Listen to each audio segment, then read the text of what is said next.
What's up, guys? Back with another YouTube video and part 2 for the kettlebell here. We're going to be focusing on the upper body exercises that you can do in your at-home gym with a kettlebell. I've got Brandon here demonstrating again, and we're going to start with the first exercise, which is a Turkish Get Up. So we're going to be focusing on 3 main portions of this lift and 3 points of technical emphasis. So Brandon's going to start on his back with this straight overhead, arms about 45-ish degrees, kind of a preference. So he's going to go ahead and lean his body up and get to a point where he has a contact point on this hand, his foot, sometimes your hip, or whatever portion of the lower body you can feel over there. Next, he's going to pivot that leg underneath and get to a tall kneeling position. From there, he's just going to stand up.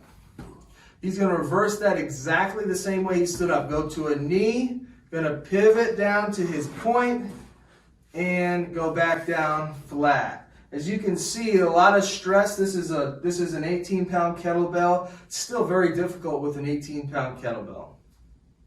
Next exercise for the shoulder, which can be used as a mobility or a warm-up or an actual exercise to really get a lot of muscular fatigue to the shoulders, is called a halo. Brandon's going to have a kettlebell holding it to a preference. It can be here, or he can flip his hands around and hold it here. It's totally a preference. He likes to do it like this. So he's going to take that and trace out a halo over the top of his head. As you can see, it takes his shoulders into just about every range of motion that those really allow. And this can be done as, like he said, he's got an 18-pounder here. This can be done as a mobility, or you can load up if you have a 40 or a 50-pounder and really get a lot of strength to your shoulders. From there, we're going to switch places here. Next thing you can do with the kettlebell, if you have 2 that are the same size, really just train your shoulders pretty good. We like to do lateral raises in what we call the scaption plane. So if you can imagine, straight out to the side is 0 degrees. You want to come forward about 20 to 25 degrees, doing lateral raises. Now, the reason why you do that is a little bit less pressure on the shoulder when you're out in front as opposed to on the side. The next exercise that I like to call it a windmill. It has many names, where you're going to have both palms in front, pinkies are going to come together, lift straight out to the side, and come overhead. Here's another one. Last exercise is for the forearm and the wrist here. It's called a kettlebell flip.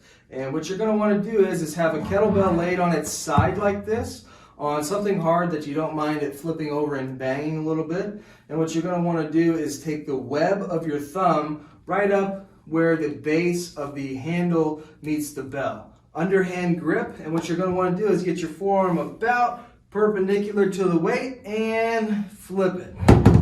Now, you might find when you're doing these that you have a deficit of strength.